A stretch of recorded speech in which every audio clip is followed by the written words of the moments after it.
Hello, ladies and gents. I got something awesome for you today. Feast your eyes on a 100% custom 420 Predator motorcycle built from the ground up.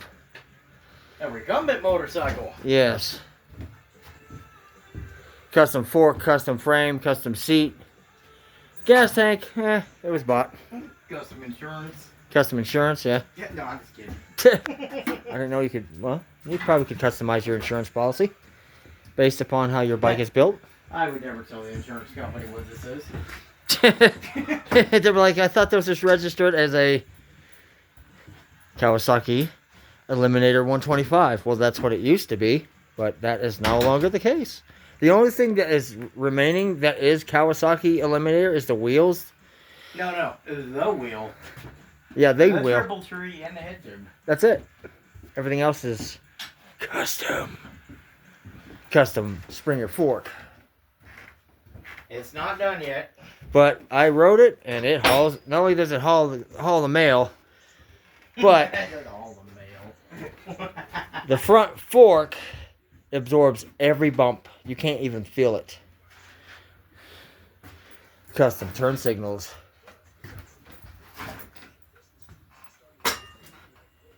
And these are light bars or off-road lights, wherever these lights are sold. Tractor Supply, I think, has a set. Custom seat that Steve built. My buddy. And John put grease on. Yeah, because I'm a grease bastard. A grease monkey. Anyway. The bike will get cleaned up. I mean, is that not the baddest paint job on a 420 you've ever seen? And it's also a transformer. No, not a transsexual. Just get it right. Only on weekends, John.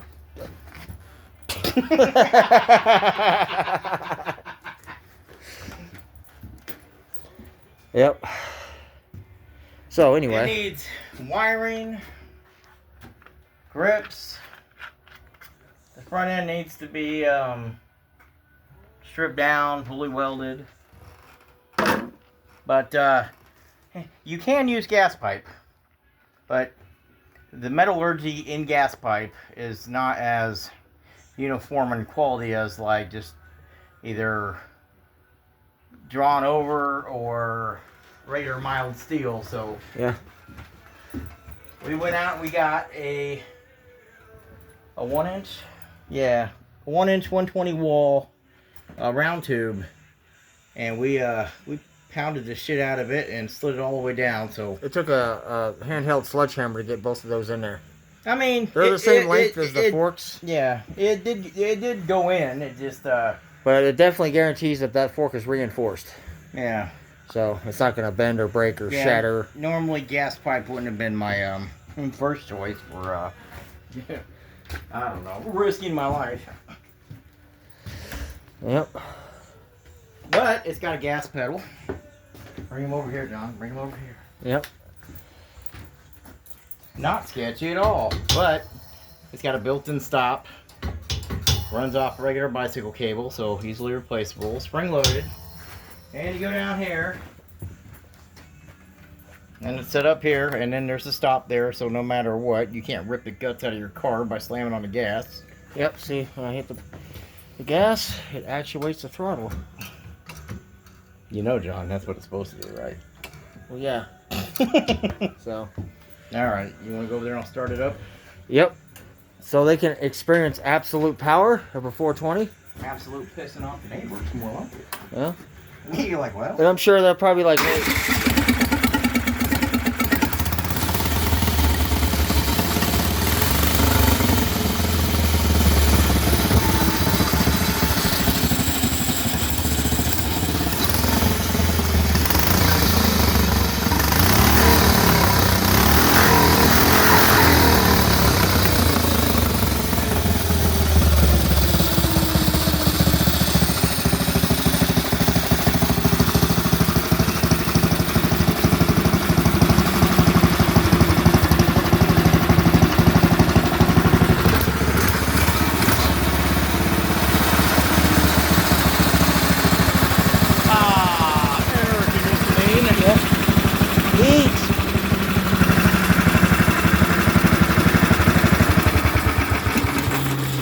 As Samuel L. Jackson would say, well, you let me know when absolute power needs a magazine, right?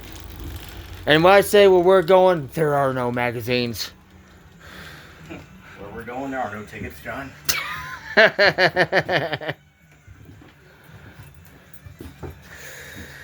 So yeah. It needs wiring. Here's all the switches. Well, eventually switches. Oh, by the way, this is actually go-kart axle made into handlebars. Yeah, I kind of fucked up my last pair of handlebars by trying to make them prettier, and that didn't work. But I didn't have any money at the time to go buy more metal, so I was like, you know what? This is 1 inch. This will fit. But I told Steve, I'm like, you built the highest quality pair of handlebars because those are never breaking, not even in a crash. I don't think you can bend those. You can beat the man to death with these. Yep.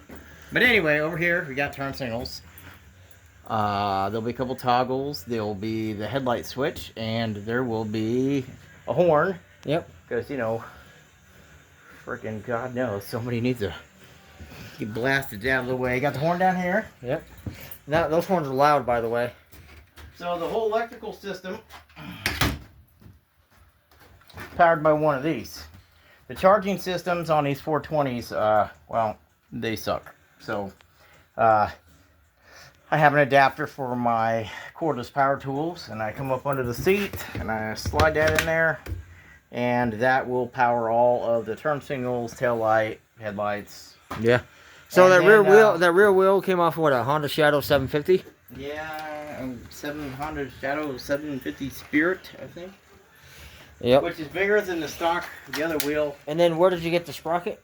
You know what? Normally I use Rebel gears, but this time I used a sprocket specialist. Sprocket Specialist, that's the name of the business? That is the original wheel off of the old frame that I had, and this wheel that's a 70 tooth. I usually like my gearing to be 7-to-1, so this way I got enough speed to pull away at a stoplight. And you don't smoke the clutch. And yeah, you can run them at higher speeds, but You can run at 6. You can run a 6 gear ratio up. Well, you can run them as low as a 5. no, the other one ran a 5 point. The one that did 70 ran a 5.7 gear ratio. Yeah. It took a long time. Well, yeah, it took a long time on acceleration. I mean, I looked online, what's the lowest you can run the clutch, and they said 5.0, like 5 gear ratio, but at a 7 gear ratio, you can leave a stoplight, not get killed. Yep. And keep up with traffic nicely. Yeah. This gearing, it will do about 55. Yep. I mean, a solid 55. And you might squeeze a couple more miles out of it. The only modification, I've had this motor for a long time, but the only modifications I've done on this is I put a bigger jet in to the carb, and I got an aftermarket air filter. I put this little breather on. You can get these at the hardware, or god damn it, not the hardware store. You can get them at O'Reilly's, places like that. I took off the sheet metal up here because I like the look of the fins better, and these are forced air-cooled engines. You could run these all day long. You could sit at the stoplight 20 times. They'll never overheat. They're not meant to be motorcycle engines, but they're meant to run equipment all day. But the nice thing is that they're designed to run all day. So, Yeah. I mean, they're perfect. They run as good as Yeah. any Honda engine. But anyway, with the top plate out, the air from the cooling fan still circulates in here and blows out across your head, so you're still getting cooling. And then I built this, what do you call this, a shower head exhaust? Yeah, shower head exhaust. But there's some gas pipe welded to a flange, and this is a Briggs & Stratton muffler that used to be screwed in close to an engine, not this one, something else, but yeah, and then he painted the valve cover, the rocker box cover, whatever you want to call it. I call it a single cylinder pan head, but what do I know? It looks like a cake pan. But taillight will go here, license plate, obviously. So basically, if you were to take this to the drag strip, the guys at the drag strip will probably think you're serious about racing because that's exactly what it looks like. John, I would never do such a thing or get laughed out of the track. It's not a drag bike, but it does kind of have a look of one. Well, that's the principle of a drag bike. So, you're sitting in the bike, not on the bike. The gas pedal, normally I don't do that my brake rod on the old frame. This is a brand new frame, but on the old frame used to run from there all the way back, but I didn't want that, so gas pedal, and then over here The suicide brake. it only goes to about here once the rod is connected to the drum in the back, and then I got a little just regular master cylinder up here, and then you can, this is an ATV one, so if you don't want to roll away, you could hit the lever. Yep, it's like a parking brake built in. Yeah, built-in parking brake. But and then this over here is my, I didn't want my phone clipped in right here. I want my phone clipped in right here, so my phone mount comes out down here to make it cleaner. And the forks will be black eventually. It'll have silver grips. It'll get wiped down real good. The wiring's got to get done. The kickstand, it's been, you can actually grab the kickstand by hand when you're, and move it. I mean, that's the only way I could do it. 'Cause like when I was sitting on the bike, I know, because your I legs are can't too get my low. leg around this. Yeah, but you can still reach down. This right here will have a little ammo box to carry a couple Yeah, I spare. couldn't get my leg around the brake, the suicide brake. But this is a Honda Rebel gas tank. You can get them for less than $100. They're cheap, and they already come painted. They don't come with petcock. Still trying to figure out why they call them a petcock. Anyway. Well, I don't have any cocks that are my pets, so I mean, they should just call it a fuel valve, because that's what it is. The oh shit valve. Yep. Other than that, it's pretty simple. I like to build things that are bulletproof and won't break down. So yeah, the power of the 420 at Harbor Freight. Get yourself one, and build yourself a bike, or whatever your little mind could come up with. Yeah, you know, you can build a fucking machine and Oh, That that will fuck you to death, dude. That's too much power for a sex machine. You remember the electric scooter one we built when we lived in the apartment complex years Yep. ago? Yeah. And the neighbor came in and we had the dildo attached to it. We're like, hey. He's like, what do you guys build this time? We're like, come in, take a look. We'll show you. That guy almost lost his shit, dude. When we turned it on, John was holding it down to the bar stool in the kitchen, and it was shaking the whole second story apartment. Yep. That guy's eyes got about that big, and he said, I don't think we saw him again for weeks after that. I don't think we saw him ever again. Alright, guys. This is the end of the video, but yep, Predator 420. Go buy yourself one and build awesomeness.